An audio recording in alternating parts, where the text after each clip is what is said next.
The Democrats are about to witness and experience a defeat that they have not felt since the days of McGovern. They're going to suffer a defeat that stolen votes or vote counting chicanery or intimidation or whatever you want to call it, that nothing will be able to correct. They are about to suffer a defeat that is beyond anything they could imagine. And there's so many reasons for it. So many reasons. And the reason why we know it's true is by virtue of the cavalier nature of the way they've handled this election. They've handled this election. Not even an election, they've just played chess with this in ways. They thought they could just take the elected president, President Trump, and by virtue of an orchestrated onslaught, this political and lawfare massacre, just destroy him and his family and the momentum, and quash and destroy and grind into dust your thoughts and dreams and ideas. They thought all this. They thought all of this. They thought this would be easy. That you would say nothing, that you would care nothing because you'd be too busy. You wouldn't notice what they were doing. And to show you how little they care, they say, well, let's just put somebody else in. And there's a subterranean issue of these folks who love even more. They love even more to show you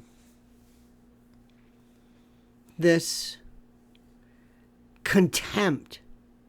Contempt for you and your traditions and your family and your values and your belief and your heritage and your focus and your hopes and your dreams and everything. They have no interest in anything about you. You're quaint. You're outdated.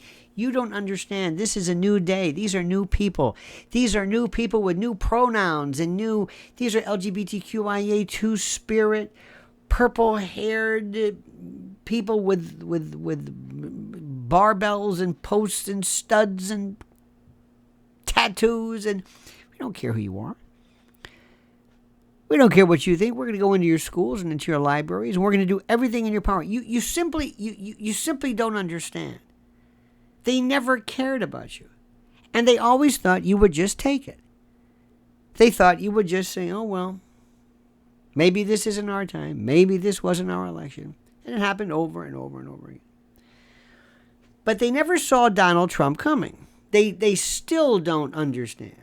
It's the secret to his success is how they underestimate him. They just don't get it. And they don't get you.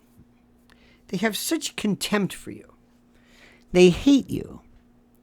They have you, or they want you to believe that you're not part of this world. That you are a racist and you're white. And they're going to get together in their stupid Zoom calls and they're actually going to think that. And they do it, thank God they do it in the open. They don't care. They're the cool kids. They're the ones in high school who thought, no, we're sitting in this group over here in the cafeteria. We're the cool kids. And it's you've seen iterations of this, whatever. Well, that was high school. This is reality. And what's happening right now is they don't know what's going to happen. So all they had to do was they had to get a better candidate, somebody who wasn't visibly and obviously insane, somebody who wasn't stupid. She really is. Kamala Harris, I'm sorry.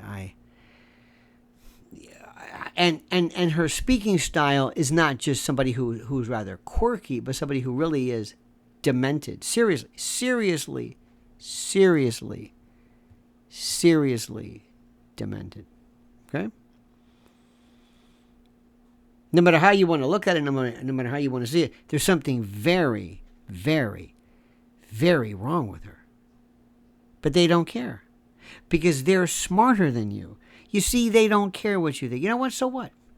Why don't you take your Trump and take your little American flag, and why don't you do this? Oh, and by the way, while you figure out what we did regarding the assassination attempt, we're not going to lift a finger. We're not going to care about that.